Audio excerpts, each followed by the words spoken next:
Olá, sejam bem-vindos a mais um episódio do Pontas Quietas. Eu sou o Diogo Eu sou o Zé. e connosco temos sempre os mesmos convidados, mas não deixam de ser especiais. Exato. Apresenta-se. Apresentem-se, não há? Toda a gente já nos conhece, mas pronto, sou o Alex, estamos aqui de volta. Eu sou o Edgar e cá estou novamente. Estás a fazer voz de rádio? Gostas? Não. Vamos começar com o Sporting. O Sporting foi um jogo teve com o Arsenal 5 5-1. a 1. Acho que foi um jogo pesado, mas no entanto não foi o mesmo resultado que o Amorim teve no primeiro jogo com o Sporting na Champions League. Com o Ajax. Foi? Sim, foi o Foi mesmo com o Ajax, resultado, mas há aqui uma Exatamente o mesmo diferença. resultado.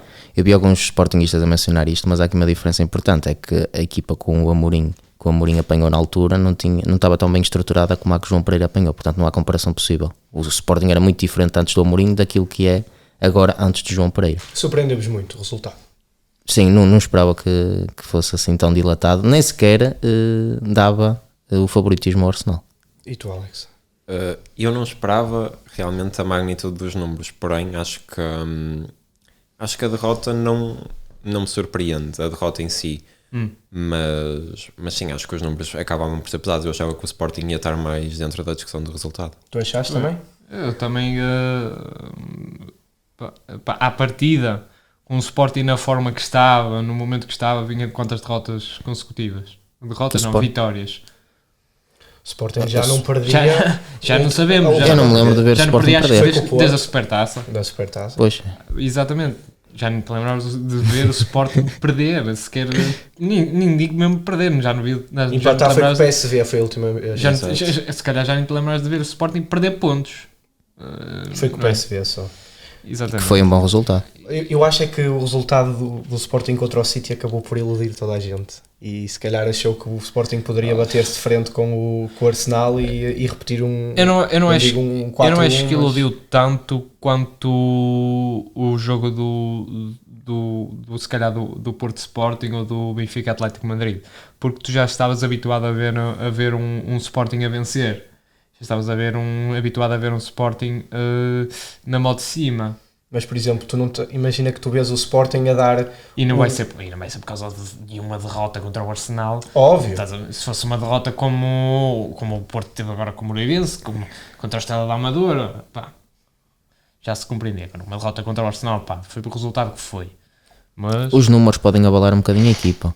Eu não acho. Não. E acho que o primeiro. e mesmo com a demonstração do Yilmaz, quando na conferência pós-jogo notou-se que a equipa não se ia deixar cair por um mero jogo. Mas os números também não são muito. Não justificam o que foi o jogo. Exatamente. 5-1 é um bocado. Eu não diria, claro, que tivesse que ser por uma margem mínima, mas se calhar uma diferença menor teria sido mais. Foi o que traduziu o jogo. A primeira parte, o Sporting tem muitas dificuldades em chegar ao último terço, Foi. sequer. E na segunda tem uma reação ali inicial, depois quando faz o gol do Inácio, mas depois o penalti acaba com... Mas As nesse esperanças do período, Sporting. até antes do penalti, o Sporting teve por cima e teve oportunidades de fazer o 3-2. Se não fosse as boas defesas do Raya, que era o que o Arsenal estava a pecar, começava a ter um plantel em que tinha tudo e faltava só uma peça, que era o guarda-redes. E agora com a subida de nível do Raya, acho que finalmente encontraram. E estamos a falar de um Arsenal que jogou com o Nottingham Forest no fim de semana e poupou 3 jogadores. Poupou o Thomas Partey, poupou o Declan Rice e poupou o Havertz e também jogou com o Trossard. Mas o Sport também fez a gestão que queria, porque jogou com o Amarante para a taça. Certo, Portanto, mas isso aí- eu acho que o resultado do Sporting com o City ligou as sirenes para toda a gente que iria jogar com o Sporting. E o Arsenal, eu teria a certeza que se o Arsenal não tivesse visto o City a vir Alvalade e a levar 4-1, que se calhar não teria tido tanta preparação para o jogo do Sporting. Já estava avisado que o Sporting era uma equipa que poderia sim causar estragos e poupou no jogo, que era um jogo importante para o Arsenal e que não era um jogo fácil. Conseguiu fazer a gestão, conseguiu os 3 pontos e fez um bom jogo, muito por conta daquela ligação entre o Saka, o Odegaard e o Timber, o lado direito do Arsenal muito forte, que colmatou se calhar o que acaba por ser um dos pontos fracos do Sporting, que é usar 3 jogadores para atacar ou uma ala ou outra, é onde é mais frágil o sistema do Sporting. E depois, por exemplo, eu acho que na primeira parte o Morita fez um jogo muito, muito fraco. Sim. Acabou por ser, na minha opinião, o jogador que estava a fazer a pior exibição, apesar de depois na segunda parte muito da resposta do Sporting ter passado por ele.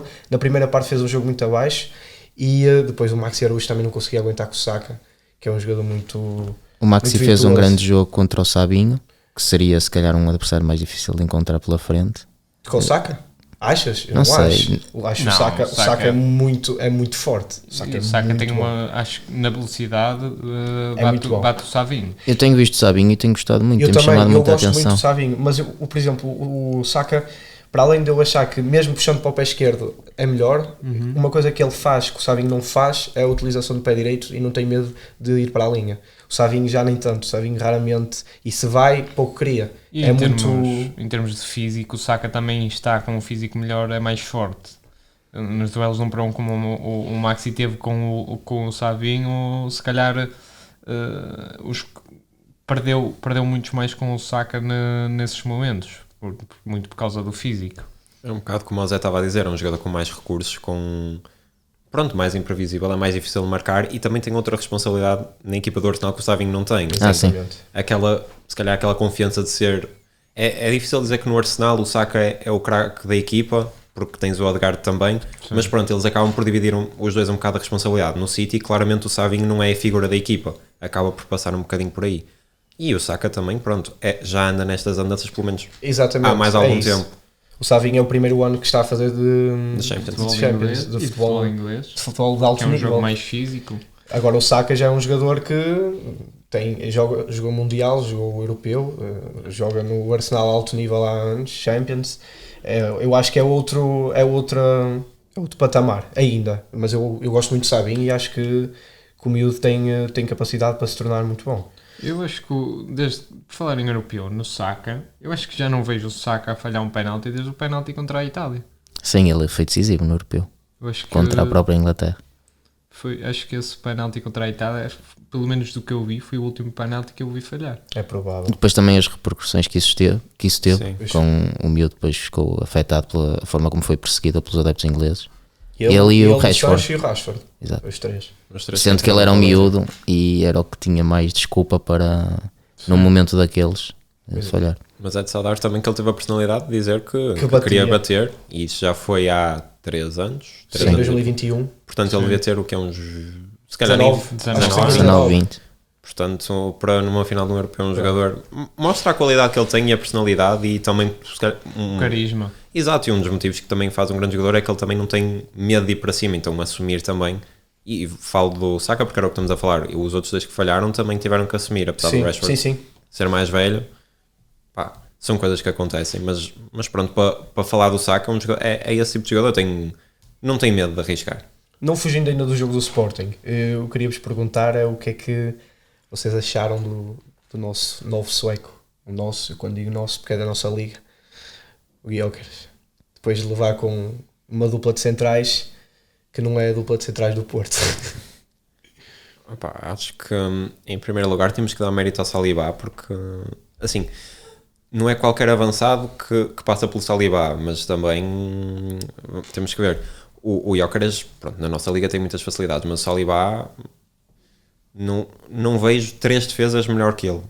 Neste momento também dificilmente. E também teve num dia bom, teve um grande jogo, fez um grande jogo. Não, exatamente, e o Saliba é um jogador muito difícil de passar, porque ele faz-me lembrar um bocadinho o Van Dijk, porque é um jogador alto, forte e é rápido. Ainda é mais rápido que o Van Dijk. Exatamente, e depois também tem facilidade de sair a jogar, já ouvimos marcar golos de longe, é um jogador muito completo que oferece muito ao Arsenal.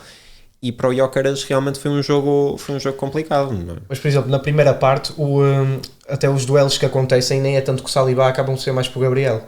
Até porque o Sporting o que tentou explorar é o ponto fraco do Arsenal, que é os movimentos do Calafiori. O Calafiori vem muito dentro e acaba por deixar espaço nas costas. e se repararem na primeira parte, muitas das tentativas, às vezes que a bola saindo pelo lado direito do Sporting na construção, muitas vezes o Kenda tentava lançar logo o Gyökeres nesse espaço e o Gabriel não deu hipótese. O Gabriel ganhou quase todos os duelos ao Gyökeres, o Gyökeres mesmo recebendo a bola, ele estava lá, não deu porque, lá está, eu não acho que o Gyökeres tenha feito um mau jogo, só que não tenha feito um mau jogo, não diria assim, mas não diria que foi mau, porque estava num dia menos bom. Sim, há dias assim, não é isso que vai definir o Gyökeres daqui para a frente. Se calhar outro jogo que ele tivesse feito com os dois, mesmo com esta dupla de centrais, teria feito melhor resultado. Agora, é difícil quando tu tens, neste momento, se calhar é uma das melhores duplas de centrais do futebol europeu, complementam-se muito, o Saliba e o Gabriel Magalhães. O Gabriel Magalhães sempre acabou por ser visto como o mais fraco dos dois,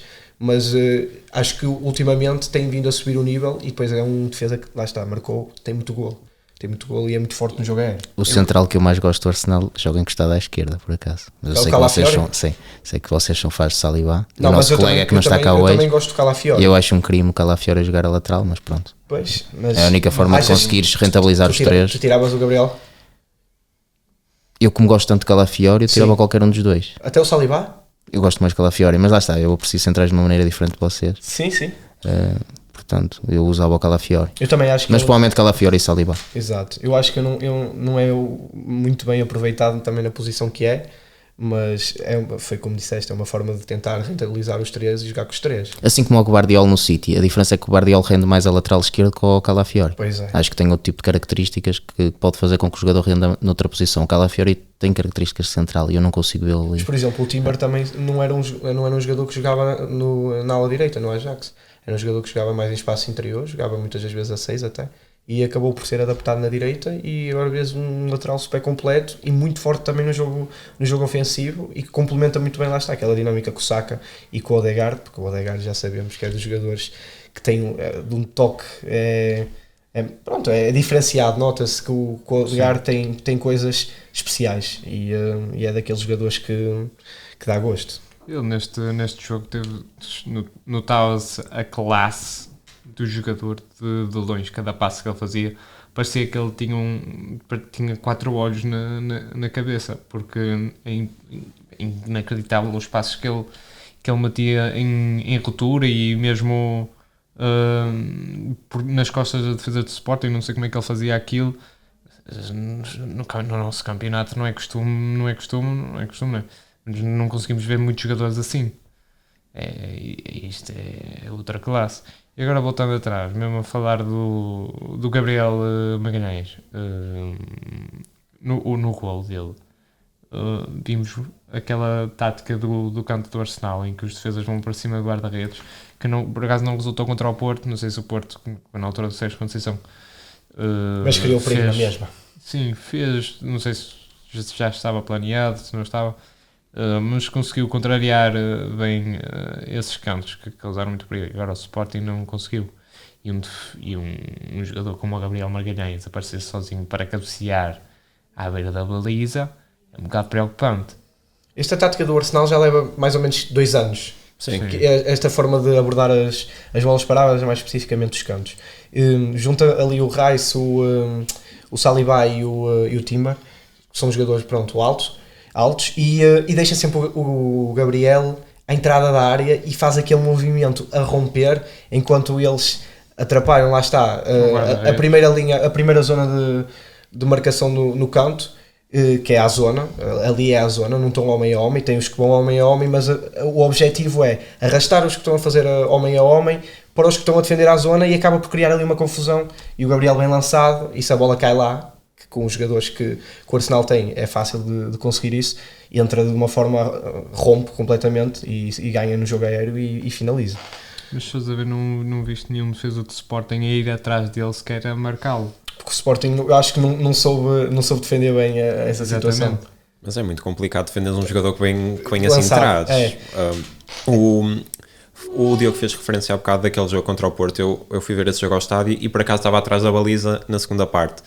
E os cantos criaram muito perigo, mas uma particularidade desse jogo é que 8 em cada 10 cantos era falta ofensiva Pois do era. Arsenal. Exato. Mas isso é normal, porque tens o Pep que normalmente quando era cantos contra gritava e caía ao chão, com a sua Exa- experiência. Não estou a mas- dizer nada contra o Pep, mas mas a a verdade é verdade, essa. E se não tivesse no Sporting quem faça o mesmo, porque se calhar se tivesse o Coates, teria essa calhar. ratice para explorar isso. O Porto Pep é- fazia muito isso. O É Porto preciso, fez muito preciso isso. essa inteligência dentro de campo. Eu lembro perfeitamente porque era o Pepe, era o Alan Varela, era o Diogo Costa e era também... Houve muitas também na faltas para o Diogo Costa, que o Diogo Costa, Exatamente. é que se a bola cai na pequena área é muito fácil do guarda-redes Exato. ganhar a falta. Exato, e fizeram isso muito bem e o Sporting acaba por não conseguir. Mas esse movimento do Gabriel Magalhães, seja de um lado, seja do outro, é quase sempre ele que rompe, como estavas a dizer, e é muito difícil de parar porque, quer dizer, podes colocar 2 jogadores, mas a verdade é que ele indo de frente, os jogadores não podem estar... Óbvio. A bola caindo lá é golo. E ele basta Exato. acertar a bola. Ele está de frente, a bola cai e ele só tem que. A coisa é, tens que conseguir colocar alguém que ou lhe ganha, ou que esteja lá no espaço onde ele vai cair e ganha aí a bola, que é, pronto, à partida será a melhor solução, porque colocares alguém a acompanhar vai ser muito difícil porque ele vai ganhar sempre. Pois é. Ele além de ser alto e forte, é rápido, ele vai se conseguir antecipar. E só para tocar, como vocês falaram no Odegaard, novamente nesse jogo contra o Porto, mais que se calhar os passes que ele fazia, era cada bola que ele recebia, ele estava sempre 2 ou 3 jogadas quase à frente. É um bocado aquilo que define. Ele tocava na bola e ele tocava na bola e já estava a pensar, ok, se eu meter aqui esta bola depois vai entrar ali para finalizar. E é um bocado isso que se nota nestes jogadores que claramente fazem a diferença no jogo. Falámos do Saka, o Odegaard é outro que consegue fazer essa diferença. Antes de avançarmos para o Benfica, queria só referir a questão até do Frank Israel, que acabou por estar mal até em 2 golos dos 5 do Arsenal, pelo menos na minha opinião. Acho que facilitou em pelo menos 2. O quinto, pelo menos. No quinto e, se não me engano, é o segundo, que é que há a recepção e ele está fora da baliza, que a bola até passa depois por baixo das pernas, que ele tentou sair e depois Sim. eu acho que o Sporting, e eu acho que é o melhor guarda-redes que o Sporting tem, mas mesmo assim acaba por... É curto. São É momentos, curto, é são curto. momentos, mas ele tem estado bem, tem estado numa boa forma. Foi um jogo. Vamos ver se ele recupera no próximo jogo. É quando? É domingo, mas é contra quem? É com Santa Clara, em casa. É? Não sei se é domingo, mas vai é ser com Santa Clara. complicado porque Santa Clara também está em Sim, boa está forma. em grande forma. É um bom teste para o João Pereira agora. E acho que é o verdadeiro primeiro teste, digamos. Eu acho que este jogo contra O o Arsenal objetivo, também era um teste. o objetivo do Sporting, não é, como eu disse, está na competição é para ganhar a Champions, mas o objetivo do Sporting é fazer o bicampeonato. Eu acho que esse se calhar vai ser o verdadeiro primeiro teste. E esta derrota não significa nada, que o Sporting está bem capacitado, está com bons pontos, 10 pontos, ainda vai receber o Bolonha em casa, e vai agora... Vai. Ainda está, ainda Vai. nem, Vai a nem, Clube nem Bruges, faz playoff está. Vai à Bélgica jogar com o Bruges, depois vai à Alemanha jogar com o Leipzig e recebe o tem Bolonha em 3 casa, jogos portanto tem 3 jogos em de que tripla. já passou o mais difícil, por isso eu acho que o Sporting até tem todas as O condições Sporting, de passar nos 8 primeiros. eu acho que sim. Eu acho que o Sporting tem 2 jogos claramente para fazer 6 pontos. O Bolonha e o Bruges. Bruges. Eu acho que o Leipzig também é um bocado... O Leipzig... Os resultados não traduzem o que o Leipzig joga. Exatamente, porque a questão é, o jogo com o Leipzig não é o próximo, É seguir, agora é o com o Clube Bruges e depois é o Leipzig. o Leipzig pode chegar já quase impossibilitado de chegar sequer ao playoff, porque o Leipzig em 5 jogos tem 0 pontos. Se não ganhar ou se não pontuar no próximo, o Real Está Madrid praticamente. está com 6, portanto à partida podem já estar fora. Poderá ser bom para o Sporting, Isso, se calhar o Leipzig pode já começar a apostar tudo no campeonato, se calhar tentar testar alguma coisa na Liga dos Campeões, claro que isso... Eu acho que na Champions isso não existe muito, ao contrário de outras competições, porque há muito dinheiro envolvido. Mas E uma pode equipa dar quando para está estrear. eliminada ou quando já passou, dificilmente vai usar segundas linhas ou algo assim. Eu acho que na Champions não funciona tanto. A partir do momento que uma vitória vale 1.500.000 e ainda que o Leipzig seja uma equipa Era o que que eu ia não dizer. tem necessidade, mas para além do prestígio, há essa questão financeira. Então, ao contrário de outras competições em que quando tu já passaste ou quando tu já estás eliminado, se calhar geras o jogo de outra maneira, eu acho que na Champions isso não acontece muito. Eu não diria em termos de mentalidade, mas diria até em termos de rodar, de dar a oportunidade a alguns jogadores, até estrear alguns jogadores na Liga dos Campeões, que é sempre a melhor oportunidade, é quando uma equipa não está, pronto, já não está a lutar por nada, acabar por estrear algum miúdo um ou outro e passa por aí, porque lá está, como tu disseste até no outro episódio, a mentalidade germânica não é muito de vamos Sim, também facilitar. isso. Exato, facilita. exato. Portanto, Mas é mas são 3 jogos em que se o Sporting chegar aos 19 pontos com esses 3 jogos não me surpreende nada, e acho que o Sporting não era a expectativa inicial que se tinha, mas acho que o Sporting... Sim, e acho que é difícil dizer que é uma obrigação. Eu acho que com o Ruben Amorim, se calhar, a palavra obrigação não seria tão distante da realidade. Mas digamos que é um sonho possível e que se calhar começa a tornar-se uma realidade. O Sporting passar nos 8 primeiros. Sim, está em 10º, está com os mesmos pontos que o Bayer Leverkusen, que está em 6º. É muito provável que o Sporting passe. Tendo em conta o calendário, sim. Exatamente. Ora, pegando no Ontem tivemos o jogo do Benfica, uma vitória arrancada a ferros nos últimos minutos, uma vitória sofrida, mas que se calhar não foi tanto injusta. Vocês o que é que acham? Eu acho que a expulsão condicionou o jogo. Mas foi uma má expulsão? Pois. Eu acho que meteu-se a jeito. Nós normalmente criticamos as arbitragens europeias contra os clubes portugueses, e eu acho que ontem não se pode fazer isso. Eu acho que o Benfica foi beneficiado por uma má arbitragem, por um árbitro que me pareceu que perdeu um bocado a mão no jogo. Ele na primeira parte deu 2 amarelos logo por meros protestos. Sim. Nem estavam aí muito por além, nem estavam a chegar perto dele, mas nota-se que depois... aquelas reações normais que os jogadores têm. E nota-se que depois dele não dar o amarelo ao Carreiras, que é nítido, ali o segundo amarelo era obrigatório, e ele não dá, e depois ele perde-se um bocado o árbitro, que ele começa a disparatar e a dar os cartões amarelos por protestos, que ele já perdeu a limão no jogo. Aliás, e depois na segunda parte já expulsou o jogador que agora não lembro, foi o Singo, que era do Torino. Foi Singo. E pareceu-me exagerado também. E o Florentino também na primeira parte podia estar na rua, ainda que o primeiro amarelo seja discutível, porque é o Florentino que está com bola, que faz o passe e depois aparece o embolão e o Florentino acaba por o calcar, mas um erro não se corrige com outro, e a partir do momento que o jogador tem amarelo, se faz uma falta para amarelo, era para ver o segundo, e o Florentino depois para um contra-ataque, e ainda há outra falta que não é assinalada, porque o árbitro sabe que se assinalar tem que dar o amarelo, e segue o jogo para não se meter em trabalhos. Eu também acho que... E acabou por se meter a trabalhos mais tarde. Aliás, eu disse que foram 2 amarelos por testes, mas afinal foram 3. Foram 3 amarelos, 2 aos 41 minutos, 2 no mesmo lance, e o outro aos 42 foi o Singo, que depois acabou mesmo por ser expulso. Eu não me recordo de ver uma equipa portuguesa a ter sorte com a arbitragem nas competições europeias, mas acabou por acontecer ontem. Com e ainda árbitros ingleses e espanhóis, que esses costumam ser mais rígidos connosco, não sei porquê. Mas as arbitragens espanholas também geralmente não costumam ser nada por aí além. Não só com os clubes portugueses, mas com todos. Numa forma geral. Se tivermos o Laios, que é o Fábio Veríssimo europeu. O Mateus Laios fez também muita asneirinha. Se formos a ver, os árbitros portugueses lá fora são sempre elogiados por arbitragens excelentes. O João Pinheiro fez o Inter Leipzig. Sim, e vias tanto o Artur Soares Dias, tivemos o Pedro Proença a arbitrar a final do Euro e a final da Liga dos Campeões no Euro em 2012, a final da Liga dos Campeões eu creio que em 13-14, não 12-13. Eu acho que é do Chelsea. Sim, é do Chelsea Bayern, é 12-13. É 12-13. Pronto, e tivemos o Artur Soares Dias no Euro 2020, nos Jogos Olímpicos. E agora também certo? No Euro 2024, não? Penso que sim. No Mundial não tivemos nenhum português. No Mundial não tivemos. Tivemos no Euro 2024. Não tivemos. Não foi? Não. Se tivermos foi vídeo-árbitro, mas penso que ninguém. Árbitros e jogadores de Sporting na nossa seleção não houve. Não foi ninguém. Não foi, não. Pegando no jogo, eu acho que acabou por ser um jogo um bocado assim, foi um jogo muito anárquico. Sim, e foi...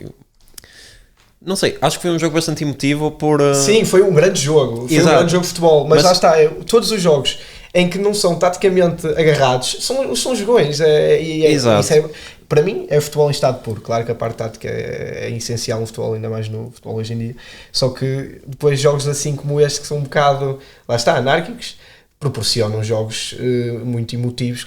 Lá está, eu acho que a expulsão acabou por contribuir muito para o que foi o resultado, mas não deixa de ter sido um belo jogo. Tu tiveste o Mónaco a marcar primeiro, mas a partir do gol do Mónaco o Benfica passou para cima do jogo e tentou e não conseguia chegar lá.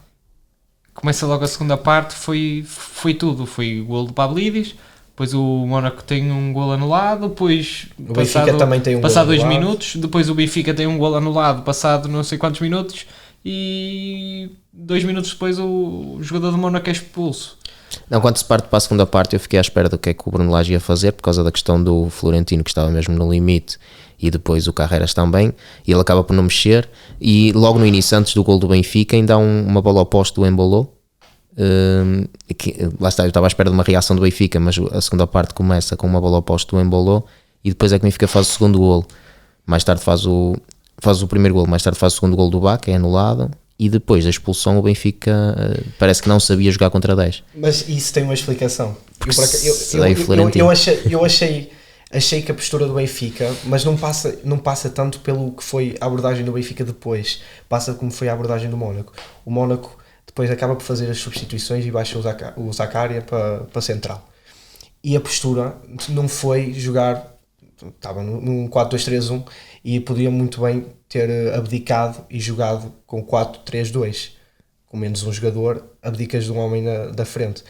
O que o Mónaco faz é, coloca acho que é o Magassa, e joga com 2 no meio e joga com 3 na frente, ou seja, não abdicou, jogando em casa, também precisando de vencer, não abdicou e continuou a jogar, e jogou para marcar. O Benfica, lá está, eu acho que os dois que estavam a jogar no meio eram muito fortes e cobriam muito terreno, e o Benfica não soube reagir a essa situação e acabou por deixar que o Mónaco criasse, como se estivesse a jogar com 11, e acaba por fazer o gol.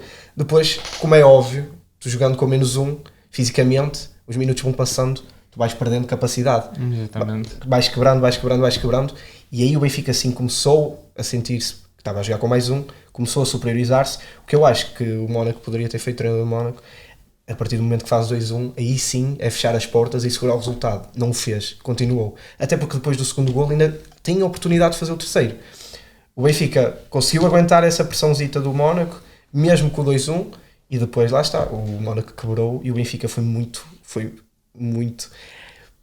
pela magia do Di Magia. E aí também um fator importante, que é a saída do Florentino, lá está, ele estava no limite, sim. O Florentino sai e o Benfica perde-se um bocado aí, ainda que tenha ficado com o Auschwitz e com o Coxo. Depois o Auschwitz estando no meio já não permitia que o Di Maria... E depois com a entrada do Barreiro, sim, voltou lá está. porque o Coxo baixava muito, o jogo foi muito fraco dos turcos, mas eu ainda acho que o Coxo ontem teve um jogo muito fraco, e ele estava a ser depois até chamado para vir fazer a construção. Ele fazia a construção a 3, baixava ele para fazer a construção, e acho que o Coxo devia ter, não era ali que ele devia estar o Barreiro a fazer a construção e o Coxo em zonas mais adiantadas, porque ali o que ele acabava por fazer é o passo para o lado, passo para o central passa para o lateral e não está ali um pouco cria, isso qualquer um faz. Onde ele faria a diferença era mais à frente, em zonas ali adiantadas mais perto da área do Mónaco.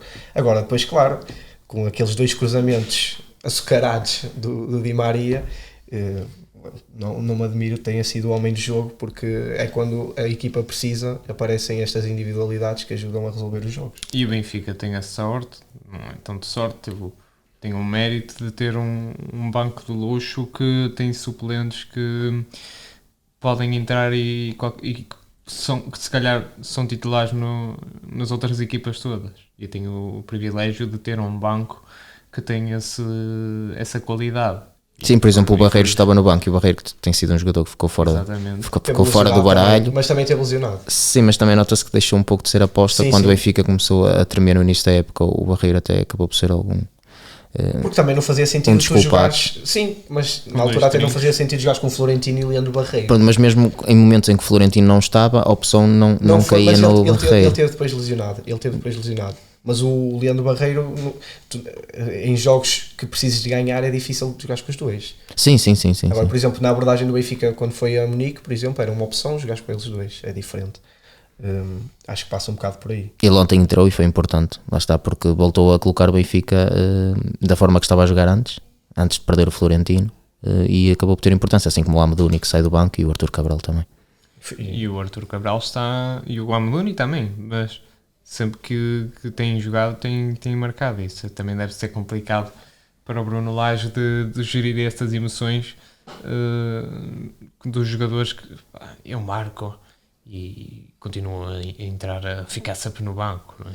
É preciso jogadores com mentalidade não só deles próprios, mas sim com uma mentalidade de eu vou ajudar a equipa. Isso passa muito porque ele disse no fim do jogo, em que na roda de equipa Acho ele que foi diz, um momento de união, e foi como ele diz, demonstração de força em que todos são precisos. Exatamente. E ele apela isso aos jogadores e até diz um palavrão, não vou dizer aqui, mas eles são todos precisos, que isto é para a frente, é uma demonstração de força e é assim, é puxar os jogadores porque... Até mesmo vi-se que o Arthur Cabral não estava a perceber nada, mas... Tinha lá também a tradução do Paulo Santos, ele não estava lá a traduzir para inglês. Ele estava a olhar para o relógio com cara de confuso, sei quê, mas percebeu a força e o ímpeto que ele estava a mostrar e depois os jogadores celebraram todo, mesmo que não percebas, tu vês que aquilo é um momento de união da equipa e... Não quero falar agora disto, queria falar mais à frente, mas é algo que se calhar que o Porto também perdeu, que tinha nos outros anos de Sérgio Conceição e que agora não faz.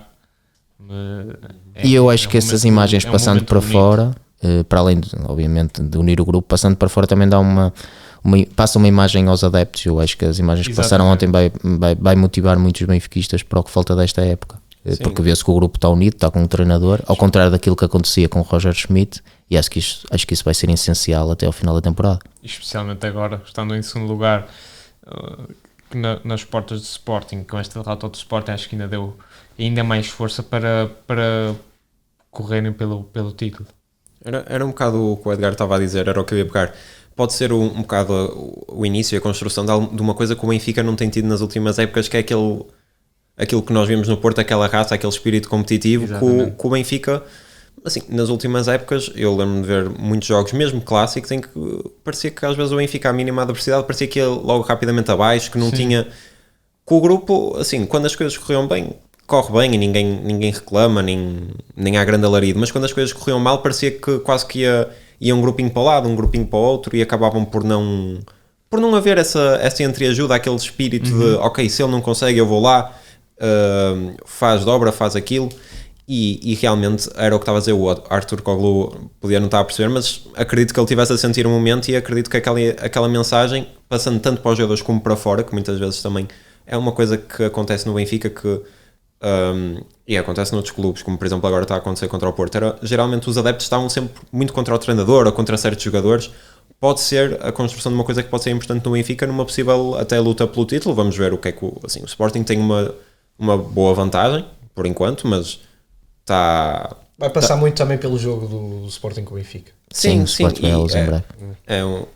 está num período de transição e pode ser uma oportunidade para o Benfica capitalizar. Se calhar daqui a alguns meses, se calhar vamos estar a olhar assim, se calhar se não tivessem começado a época com o Roger Schmidt, poderiam ter alcançado mais. Sim, provavelmente. Para a Liga dos Campeões também esta vitória deu outros ares. Agora estão a 1 ponto até do Sporting, tem 9. E se bem que vão ter deslocações mais difíceis, vão ter jogos mais difíceis com o Sporting, não diria, lá está a passar nos 8 primeiros, mas passar dentro dos lugares de play-off, acho que está praticamente assegurado. Agora o Benfica vai jogar com o Bolonha em casa também. Eu acho que esse jogo pode garantir a passagem no play-off, se fizer 12 pontos. Mais 3 pontos praticamente garante. O Benfica ainda tem possibilidades de alcançar o top 8, porque depois vai jogar joga em casa outra vez com o Barcelona e vai às Barcelona e depois vai jogar a Turim, ou seja, são adversários fortes, porque o Barcelona é muito forte, está muito forte este ano, mas em casa o Benfica pode fazer, como fez com o Atlético de Madrid, pode fazer um bom jogo, não pode se acobardar como se acobardou com o Bayern, porque eu acho que se tentar jogar é diferente, sei que é diferente, fora também e em casa são condições diferentes. Se demonstrar a garra que demonstrou, mas se tiver postura e personalidade, não vejo porque não pode lutar pelos 3 pontos e lá está, e passar no top 8. Vamos hoje. Quero fazer uma à parte, se for possível. É que eu há bocado esqueci, depois posso ter sportinguistas a insultar-me de lado lá. E o Gonçalo Inácio esteve no Euro. Ao menos fala para a câmara, não é? Não preciso falar para a câmara, mas eu há bocado estava a dizer que não havia Sporting, e depois eu lembrei-me, porque havia muito essa crítica de não terem ido jogadores do Sporting, mas não ido mais jogadores do Sporting, porque o Inácio esteve no Euro. Estava-me a esquecer dessa parte. Olha, mas e o Inácio também fez um péssimo Euro, e o António Silva. Não, mas eu ia dizer, fez um péssimo jogo.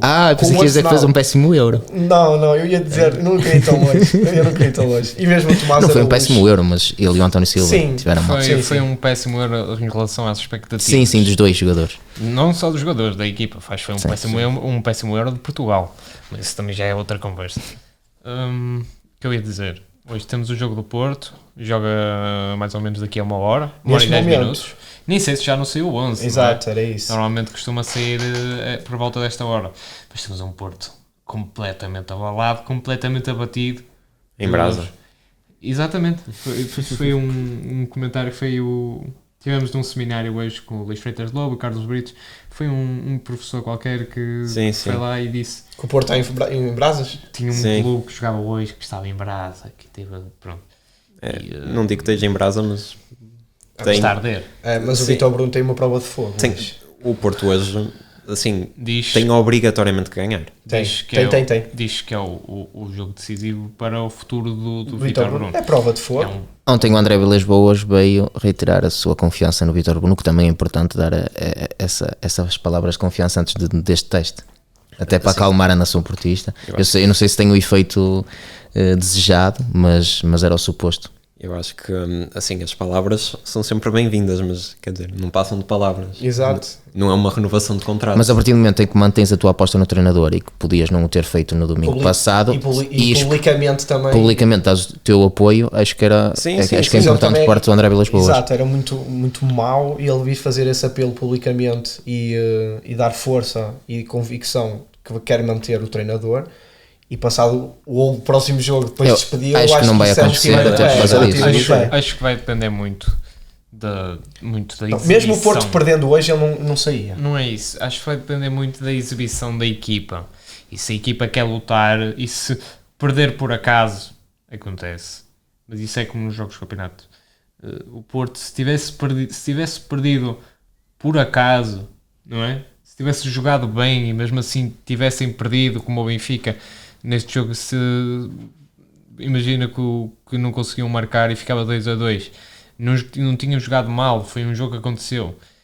Se tivessem jogado bem e tivessem perdido, mas o problema do Porto é que ele perdeu os últimos 3 jogos, não jogou e mesmo nas vitórias foram vitórias tremidas, não tanto pelo resultado, mas mais por exibição. Nota-se que não há aquele núcleo, não há aquela estrutura, não há identidade, não há convicção, não há aquela garra. E momentos como este do Bruno Lage no final do jogo são momentos que importam, são momentos que o Vítor Bruno já no início da época não vou fazer isso era mais do Conceição. Eu tenho outra a mensagem passa no balneário, mas são momentos que eu nunca joguei futebol, não é? Mas fiz futsal, fiz basquetebol e eles faziam rodas para motivar a equipe. Claro, tu fazendo aquela roda depois de uma vitória que foi arrancada a férias, foi uma vitória sofrida, mas foi uma vitória importante, em frente aos adeptos, em frente a toda a gente, em frente das câmaras. A motivação e a garra com que o Bruno Lage gritou é sempre uma coisa que muitos, se calhar, se disse aquilo para ficar bem, mas é um momento que para os jogadores demonstra muita confiança e acho que é algo que une mais a equipa e que faz com que os jogadores individuais comecem a olhar mais uns para os outros e olhar mais para o grupo, e acho que falta isso no Porto, porque víamos a roda sempre no final, às vezes até gravavam a roda de cima e faziam um coração, não é?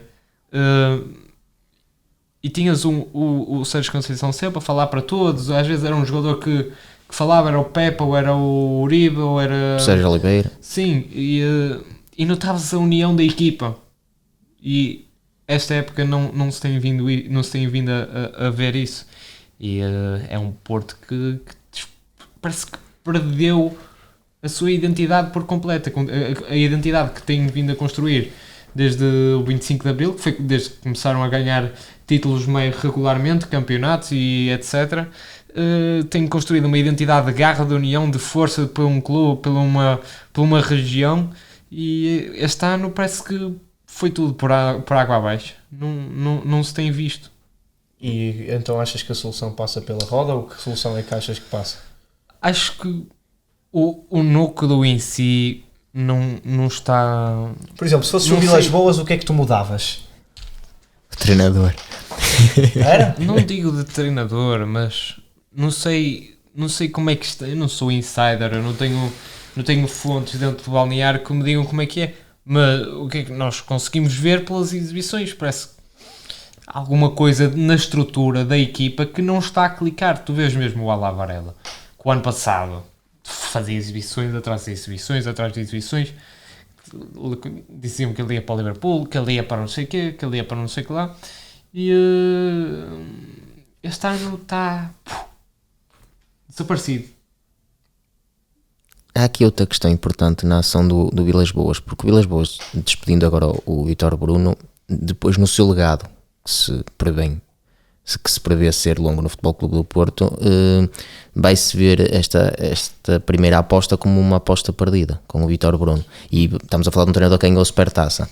Se o Vítor Bruno consegue aguentar-se até o final da época e ganha uma Taça de Portugal já não é possível, Taça mas da ganha a Liga. Taça da Liga, por exemplo, são duas conquistas que o treinador faz. Não é uma boa época, obviamente que o Porto não vive disso, deviam ser uma Supertaça ou uma Taça da Liga, mas é algo que ameniza um pouco uma época perdida. E pronto, depois pode apostar no treinador. Despedindo neste momento o Vítor Bruno, é a primeira grande aposta do Vilas Boas como presidente e é uma aposta perdida. Cuidado, que acabei de ver que o Vítor Bruno fez várias mudanças para hoje. Otávio voltou ao 11. Pois.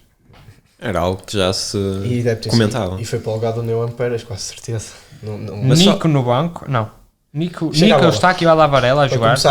para começarmos com... Nico a 10. E o Costa, João Mário, Neuan Pérez, Atira o Otávio, Moura, Alavarela deve jogar mais recuado. O Eustáquio é 8, o Nico a 10, PP, Galeno, Samu, Fábio Vieira no banco. Eu, assim, pessoalmente também penso que o sistema do Porto e o 11 não passa pelo Fábio Vieira. Mas agora vamos voltar atrás. Otávio. Vai mais uma vez à estrutura e à identidade que eu vos disse. Otávio. Início de época, titularíssimo. Otávio, Zé Pedro. Do nada, faz uma má exibição. Desapareceu do mapa. Não fez 1 minuto. Está a voltar hoje. Porto perde 3 jogos seguidos. Um jogo importante para o futuro de Vítor Bruno. Otávio reaparece no 11 como por magia. Como é que se explica isto aos jogadores? Porquê Otávio? Porque não o Zé Pedro, que tem feito mais minutos, que foi mesmo titular após o Otávio ter saído e que se demonstrou que tem garra e união pela equipa da forma como reagiu no final do jogo. Porque viste Samu, viste PP, viste o Zé Pedro a trincar a camisola de raiva, de tristeza pelo resultado da equipa, e depois do nada, Otávio no 11. Eu acho que o Otávio tem as características que hoje se apontam como lacunas no Futebol Clube do Porto, que é essa falta de raça, essa falta de entrega. Ainda que o Otávio seja um central limitado, que eu acho que é um central limitado, tem essas características. E pode ser um pouco por aí o Porto precisar de um pilar na defesa que transmita também ao resto da equipa essa raça. Porque é dos centrais que o Porto tem à sua disposição, é obviamente o central mais agressivo que a equipa tem. Mas agora eu faço-te uma pergunta. O Porto já teve muitos sistemas dos centrais. Já jogou com o Zé Pedro e com o Otávio, jogou com o Zé Pedro e com o Neuan Pérez, jogou com o Neuan Pérez e o Tiago Jaló, e agora está a jogar com o Otávio e o Neuan Pérez. No início pensava-se que o problema era o Otávio, tirou-se o Otávio. Agora depois o problema era o Zé Pedro, tirou-se o Zé Pedro. Agora o problema é quem? É o Tiago Jaló? Por exemplo, estavas a dizer que não tinhas ninguém Mas insider. ninguém vai dizer que é o Tiago Jaló, porque é um jogador que veio da Juventus, está emprestado, como ninguém vai dizer que é o Neuan Pérez, que São jogadores de mercado, ao contrário do Zé Pedro. está emprestado com, entre aspas, com compra obrigatória de 13 milhões no final da época. E porque é que era o Zé Pedro que veio da equipa B e porque é que era o Otávio que veio do Famalicão. Eu percebo o que estás a dizer, mas por exemplo hoje, o Tiago Jaló vai jogar. Não, é isso que eu estou a dizer. Agora, se o Tiago Jaló é o problema, já não vês ninguém a dizer isso. Mas Mas o jogo quando- 2, não sabemos. Mas nestes últimos 3 jogos, tiveste o Porto com 0 entrega em campo. Perdeu os 3 jogos justíssimos. Perdeu os 3 jogos de forma justa. Tirando... Perdeu por forma justa, mas eu não sei se vocês viram o penalti contra o Moreirense, não sei se assinalavam, se não. A mão, então, é mão. Sim, mas não, é- há cá muitas dúvidas. Fosse ou não, o Porto não jogou para ganhar. discutível, Exato, mas não exato. jogou para ganhar. Fez exibições fracas. 3 jogos consecutivos. Viste algum comentário a dizer que a culpa era do Neumann Pérez ou do Tiago Jaló? Mas isso no fundo não interessa. O que interessa é a visão do treinador. Mas quando sei que não viste, porque isso também atinge os jogadores. O próprio Carlos Brites disse hoje no nosso seminário. As palavras de fora que nos dizem, às vezes mesmo os jornalistas, a dizer o seu trabalho está em risco. Óbvio, eles veem as notícias, eles são humanos isso. como nós. É exatamente isso que eu estou a dizer. Tu viste não sei quantos comentários. O Zé Pedro é que não vale nada. O Otávio é que não vale nada. Mas já tivemos essa não são conversa jogadores- aqui. Exato, mas é isso que eu estou a São dizer. jogadores que vêm de baixo, que não são jogadores de mercado, ao contrário do Neumann Pérez ou o Tiago Jaló, e é Exatamente. mais fácil crucificar esse tipo de jogadores. Exatamente. E agora agora vais ver quantos comentários é que tu vais ver se o Porto ganhar hoje a dizer que a culpa era do Tiago Jaló? 0. Mas eu acho que no caso do Porto há uma coisa que era aquilo que estávamos a falar, até por exemplo da roda. O Porto, e nós que estudamos aqui comunicação, a comunicação do Porto, aquilo que tu vês do Porto é o jogo e a conferência de Vítor Bruno. O Porto não tem... A ligação que tu tens, que é muito importante, dos jogadores aos adeptos, eu sinto que o Porto perdeu um bocado isso. E o Sporting trabalha tão bem isso, mesmo na questão do YouTube, redes sociais, Instagram, de fazer aqueles conteúdos nem é tanto isso. de, por exemplo, um dia-a-dia com o Morten Zulman, mesmo essas coisas que o Porto Sporting... também tem feito isso com o programa Lucky Fans. Mas não é tanto isso. Tu Eu acho que isso não é relevante. Os principais adeptos já vou explicar. Os principais adeptos do Porto, digo principais porque os outros são secundários, mas quando pensas no Porto pensas Super Dragões, não é? São os principais que estão dentro do estádio a apoiar, a gritar pela equipa, e os que vão sempre fora. Tu tens uns Super Dragões que estão os adeptos contra o treinador. Vejo muitos adeptos fora dos Super Dragões, mesmo sócios, contra o treinador.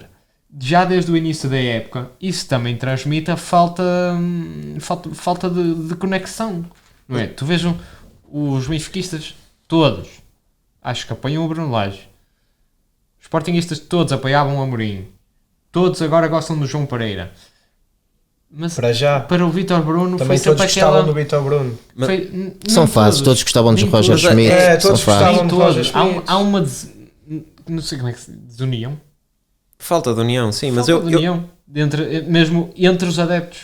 Mas tu não tens uma comunicação do Porto, principalmente do Vítor Bruno, a comunicação que passa do Vítor Bruno para É fora, sempre aquele... parece que há uma linha que separa e não houve a tentativa ou o trabalho de voltar a aproximar, por exemplo, os Super Dragões, que são uma parte muito importante do Porto, outra vez à equipa. É isso que eu queria dizer com os adeptos de primeira, não é que os outros chegam de segundo, mas são importantes. Sim, mas é aquilo que está a faltar dentro da comunicação do Porto, algo que volta a ligar a equipa aos adeptos, e é uma coisa que está a faltar, porque, por exemplo, o ano passado o Zé Pedro os adeptos tinham uma perspectiva muito diferente do Zé Pedro da que têm agora, e do Otávio igual.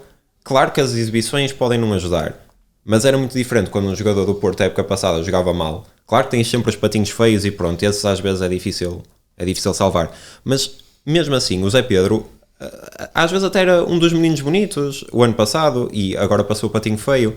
A forma da comunicação que o Porto está a fazer, por exemplo, mesmo a falta da roda, aquela mensagem de união que passa de dentro para fora, quando as coisas fora não estão bem, porque há conflitos de interesse e pronto, toda a situação que nós sabemos, não há uma tentativa de voltar a aproximar os adeptos. Eu percebo que haja esse programa do Lucky Fans e é uma boa iniciativa, mas tem que passar muito pela comunicação e se calhar passar pela comunicação do Vítor Bruno, porque é a principal voz do Porto. Quer dizer, o Vilas Boas pode falar muito, mas quem está no comando da equipa dos jogadores é o Vítor Bruno e tem que passar por ele. É que isso do Lucky Fans é tipo, estás a dar um brinde, Eu tenho é que tipo, discordar. tomem lá, mas calem-se. É tipo, tomem lá um brindezinho e calem-se. Eu aqui eu tenho que discordar um bocadinho, porque eu acho há muitas formas de comunicação. Para mim, a comunicação que é importante no futebol é tu passares uma imagem para a bancada daquilo que tu queres e não é através de redes sociais ou de programas em campo. A roda, tudo bem. Agora, o que é o Porto? Para mim, a imagem que eu tenho do Porto dos anos 80, anos 90 sobretudo, aquela mística a Porto, e não venham que era através de redes sociais que não havia.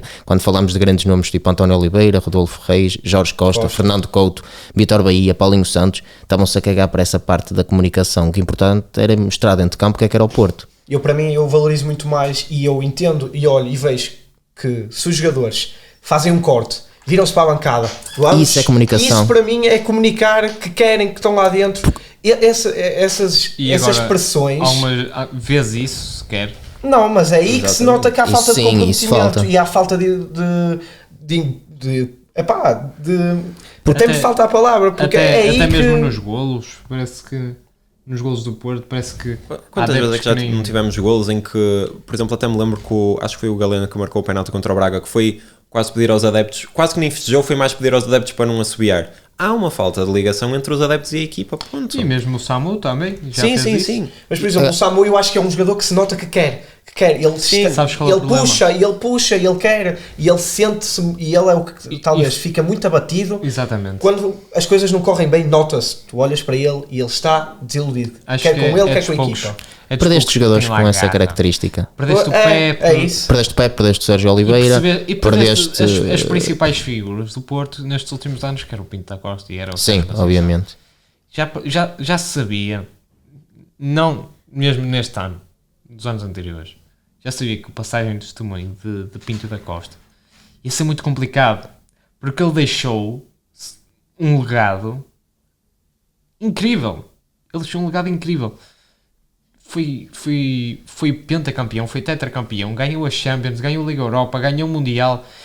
Já sabia que a passagem de testemunho ia ser complicado. E a forma como a passagem foi feita? Se o Pinto da Costa tivesse apadrinhado o André Vilas Boas, em vez de haver um confronto, não tinha separado o clube. Não tanto apadrinhado, mas porque isso se calhar ia um bocado, passava ao lado um bocado da democracia, este é o que eu... Mas no Futebol Clube do Porto nunca houve democracia e não foi um problema durante 40 anos. Tu tinhas eleições em que tinhas um candidato, tinhas uma lista. O importante era que o Porto rendesse dentro de campo e que o Porto continuasse a ser o clube vencedor que era. Isso é que era mais importante.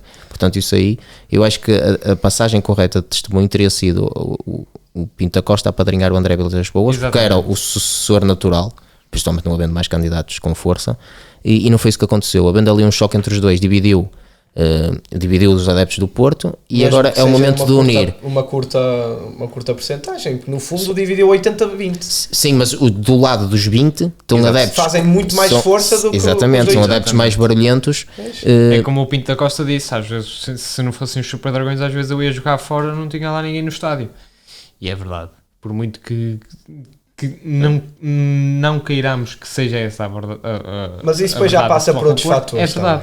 Isso depois já passa para outras coisas. Como é que achas que eles iam todos os jogos e ir lá ver os jogos? Tudo bem. Percebes? Mas o que eu estou a dizer é que é mentira. É mentira. Se não fossem os Super Dragões... Obviamente.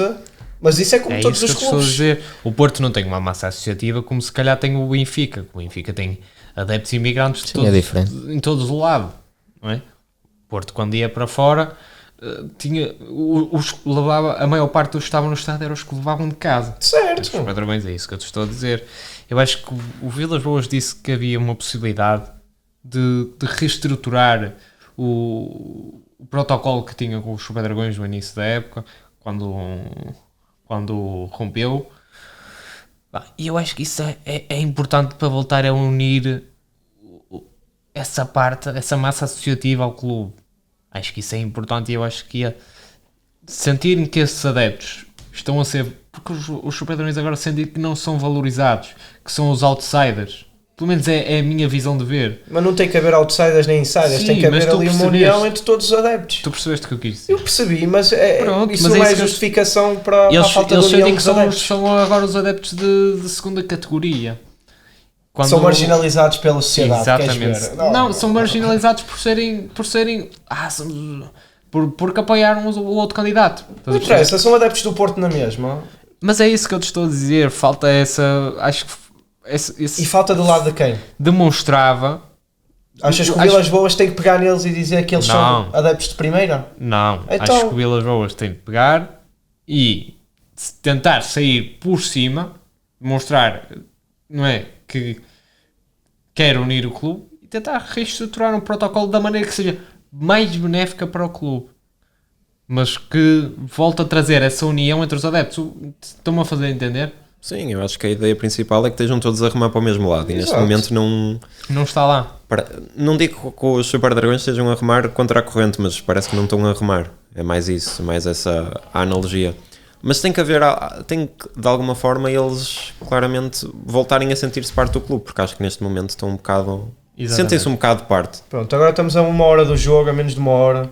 Vamos mas é lançar os prognósticos. Começa tu. Não, porque começa o Edgar agora. Força. Eu estou de roxo hoje, eu não quero que me interpretem mal do lado de lá, não é nenhum apoio ao Anderlecht, muito pelo contrário, calhou. Eu também estou de azul, mas não é por causa disso. Tive um congresso hoje. Tive de usar a suéte menos streetwear que eu tinha. Mas tu queres um prognóstico com resultado exato, é isso? Óbvio. Mas Sim, ia ser um prognóstico que é com o resultado, vai ficar em terceiro assim? Não, pode mas ser. pronto, primeiro tudo vai ser um jogo complicado para o Futebol Clube Porto. Eu obviamente não acompanho a Liga Belga, vi só os resultados do Anderlecht recentemente, vale o que vale, é uma equipa que está bem neste momento, ainda que não esteja em primeiro na sua liga, Quanto é mas que ficou contra o Genk? O último jogo? 6-0 ou 5-0. Foi Genk ou Ghent? Ghent foi o Ghent. mais o menos Teoricamente, forte, mais teoricamente fraco, é sim. difícil distingui-los às vezes. Sim. Pronto, mas o Genk que está em primeiro na liga, o Ghent foi o que jogou contra o Anderlecht, levou 5 ou 6. Eu acho que vai ficar 2-1 para o Anderlecht. A jogar em casa. E é nessa. E pode ser também. Sim. Não vai ser uma semana fácil para as equipas portuguesas na Europa. Ao menos o Benfica. Ganhou O ontem. Braga também jogou hoje. É às Já. 8. E o que interessa é saber quanto é que está o Guimarães. Pois, Está a jogar, não é? Está. Sim, sim, Com era o às 3. Astana. E deve estar no fim, ou se já não acabou. Mas entretanto, força. Mas diz lá. Eu estava a tentar ver se arranjava aqui um bocadinho de tempo enquanto vocês vinham, mas pois o jogo do Porto é muito complicado, mas eu acho que vai ser 2-1. O Vitória 2-1 para. Eu acho que o Porto ganha 2-1 O pela, Porto. pela necessidade que o Porto tem de ganhar. Eu acho que o Porto Vale. é assim, se isto fosse um mau momento, por exemplo, o ano passado há 2 anos, eu tinha a certeza que hoje o Porto, nem que ganhasse por 0-0, mas ganhava hoje. E hoje é daqueles jogos em que se tem que ver que o Porto, acima de tudo, se calhar hoje é até um dos jogos em que o Porto menos precisa de jogar bem. Hoje o Porto precisa de ganhar, ponto. É. Tem E que faça anti-jogo desde os 15 minutos. Há uma parte do trabalho de casa que eu não fiz, que é saber em que posição está o Anderlecht na Liga Europa. Era isso que eu ia referir. Que eu não sei, mas pronto, já vais sim, adiantar. 2-1 Quero só para o dizer- Porto. Quero só dizer que o Vitória está a perder 1-0. Vamos ver se ele dá a volta nisso e como é que estão as estatísticas, não é? Pixe, que Está o Guimarães por cima, mas está, parece um jogo de FIFA. mas está a perder 0. E goal attempts. O que é goal attempts? Oportunidades de golo. Sabes quando o Vitória tem 24 Isso é já relativo. fora. E o Astana tem 5 e está a ganhar 1-0. Parece um jogo de FIFA, 63% de posse de bola Por exemplo, para o remates à Vitória. baliza, que no fundo é o que interessa. Pois, Está 4 para o Astana, é 5 isso, para o porque Guimarães. 24 oportunidades ou tentativas é uma coisa muito Tens relativa. 11 remates fora para o Vitória e 1 para o Astana, mas prognóstico. Eu vou dar o 2-1 para o Anderlecht também, muito pela situação do Anderlecht na Liga Europa, porque tem 3 vitórias e um empate, encontra-se neste momento com 10 pontos e está no top 4 da classificação. Portanto, eu penso que o Porto, dado todos os últimos acontecimentos e dada a boa forma do Anderlecht, vai ganhar o Anderlecht 2-1. É complicado. Eu tento sempre dar vantagem às equipas portuguesas, é sempre que o que eu digo, faço sempre os prognósticos em favor das equipas portuguesas, mas hoje vai ser... Vou sair à regra, vou fugir à regra e acho que vão empatar. Por muito que eu queira que o Porto ganhe, tal como quero que o Vitória dê a volta e que o Braga ganhe, eu acho que hoje vai ser empate. Também depende do calendário do Anderlecht até o final desta fase de grupos, porque pode olhar para este jogo como um jogo, teoricamente o Porto em condições normais seria uma equipa favorita sobre o Anderlecht, e se o Anderlecht tiver jogos mais acessíveis, hoje pode não ter essa A necessidade jogar em casa. de Eu que acho já que- com 10 pontos. Não, mas eu acho que hoje o Anderlecht vai com tudo para cima. Eu também. Quanto mais rapidamente Sabendo, chegarem... lá está, por exemplo, imagina, Eles tu estão a és jogar com imprensa 11 titulares. belga, sabes que o Porto foi eliminado da taça, está a passar um mau momento. Sim, também mexe. E mesmo a própria equipa, não achas que é mais visto como uma boa oportunidade de roubar Sim, um sim, gigante e conquistar os 3 pontos? Se o Porto mostrar a emoção dentro da campo que mostrou no final do jogo, enfrentar os adeptos, tem tudo para ganhar, mas não tem demonstrado essa emoção. É por isso que eu vou pelo empate. Agora no Braga Offenheim, Empate quanto? 1-1. Ah, não tinhas dito. Braga Offenheim, Braga é em casa? Acho É, eu. É em casa. na Pedreira. Prognósticos: Braga Offenheim. O Offenheim já jogou contra o Porto, perdeu 2-0. Eu estou muito desconfiado do futebol do Braga este ano. Eu já tinha partilhado convosco que acho que é dos últimos, e vou arriscar dizer 15 anos, ou até um pouco mais, é o plantel mais limitado que o Braga tem. Se calhar vocês vão discordar. Hot take, mesmo. Mas, É sim. Antes de passares a bola, dá aí o teu prognóstico para quanto é que fica o Guimarães. Faltam 20 minutos de jogo. É no Costa. Cazaquistão, Tens de certo? aprender- Ou é tens de Guimarães? Com a Astana, sim. Tens de quase na aprender a China. dizer vitória, meu. Eu disse Guimarães. Disseste. Peço desculpa a todos os adeptos A do seguir vais Vitória ter- Sport Clube. Estou Não, aqui sempre a defender o peço muita desculpa.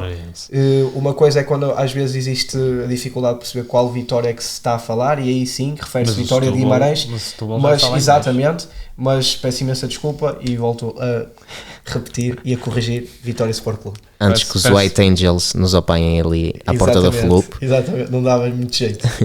Ele mora na Madalena. Eu gostava que o Guimarães desse a volta, mas é no Astana, calculo que seja um relevado sintético, pode ser uma dificuldade para o Vitória. Acho que é pelo menos o campo. Não sei se Não, será. não é no... O campo do Não é Astana normal está em remodelação. Ao menos isso. O campo estádio. O jogo é quase na China. Acho que é para aí a 800 km da fronteira com a China. Então, vou esperar que o Vitória pelo menos empate até ao final do jogo. Bom, ok. E o Braga? Pois tu não disseste Rápido, Braga. não, Tu lá, justificaste e passaste a bola. temos 4 minutos. Vou apostar um pouco ao calha num empate a 2. Pronto. Ok.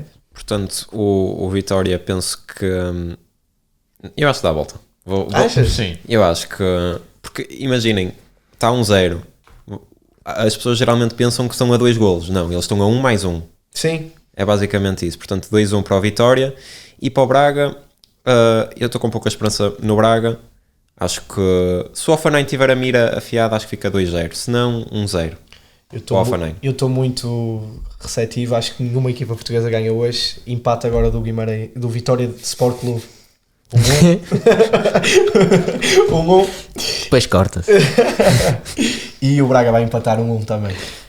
Como disse, eu acho que o Vitória vai dar a volta, 2-1.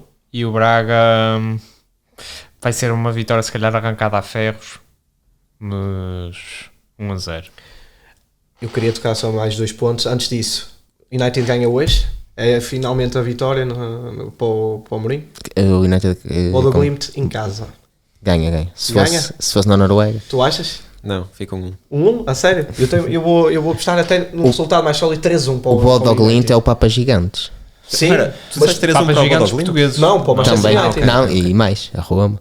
Mas perdeu com o Carabao, Já foi 2-1. noutro sempre. Pois é isso. Por isso.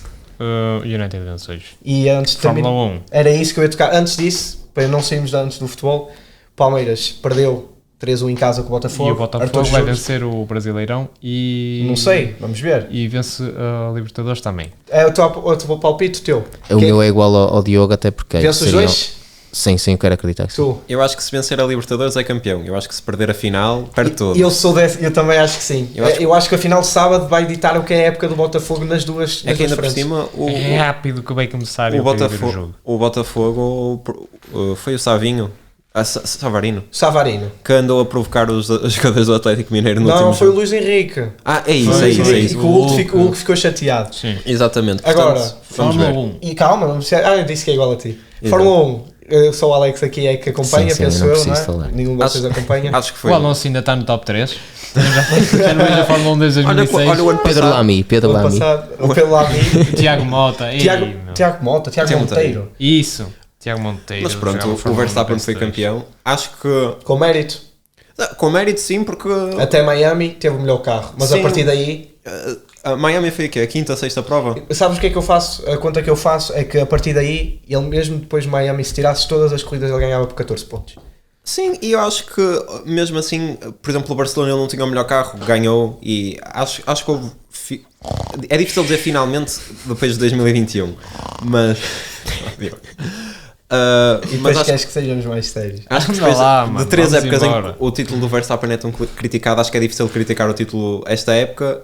Acho que o Norris podia ter feito mais, mas também é complicado, foi a primeira disputa de título dele. Acho que o título está bem entregue e acho que para a próxima Junta-se temporada. agora a uma categoria dos melhores de sempre. Acho que não há muitas dúvidas. Eu acho que em termos de talento, acho que desde Puro. o primeiro título que estava lá, acho que só faltavam, digamos que números. Sim, mas esse primeiro título. Sim, mas... Sim, estou a brincar. Acho que já podemos dizer que está no top 5 de melhores na história. Eu penso que já não será. Sim. Já não Acho será que- coisa. Acho que sim. E acho que para, assim, só para rematar, acho que para a próxima temporada, se as Temos- coisas ficarem como estão, mais ou menos, temos Teremos um campeonato grande muito campeonato aberto. pela frente. E só Diogo. mais uma coisa: quem é que ganha este fim de semana?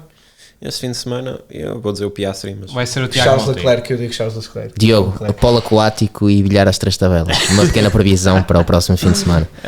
Vai ganhar o coisa, estás a perceber? Mas bem, é isso. Está na hora. Despede. Pá, espero que tenham gostado mais uma vez da nossa companhia. Espero que esteja tudo bem com vocês e agradecemos mais uma vez por estarem connosco aqui até ao fim do episódio. Pronto, e nós também agradecemos a vossa companhia, agradecemos mais uma vez por me terem chamado a mim, não vou falar pelo Edgar, que não sei o que. Eu agradeço na E minha. acho que podemos dizer que para a semana temos novidades aqui no nosso podcast. Portanto, fiquem atentos bem. às nossas redes sociais, vamos partilhar. Pontas quietas. __ podcast. Exatamente. Até à próxima. Abraço e beijinhos para todos, fiquem bem. Tchau.